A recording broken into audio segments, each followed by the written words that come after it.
جی ناظرین، یہ جو آپ پل دیکھ رہے ہیں یہ پھریاوالا کے داخلی راستے پر نہر کے اوپر بنا ہوا پل ہے، جو پھریاوالا سمیت سامولانا،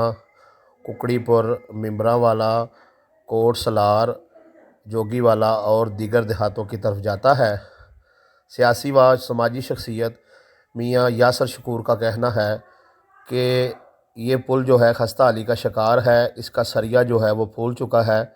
اور کنکریٹ اور سیمنٹ وغیرہ اس کا گرتا رہتا ہے۔ ہماری اعلیٰ حکام سے یہ اپیل بھی ہے اور مطالبہ بھی ہے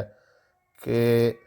اس سے پہلے کہ کوئی وزنی گاڑی اس سے گزرے اور پل جو ہے وہ گر جائے اور جانی اور مالی نقصان ہو، اس پل کو جو ہے وہ دوبارہ تعمیر کیا جائے۔ ہم علاقے بھر کے سیاستدانوں سے بھی یہ گزارش کرتے ہیں کہ وہ اس طرف توجہ دیں اور 10 سے زائد دیہاتوں کی طرف جانے والے اس پل کو جو ہے جلد از جلد تعمیر کیا جائے۔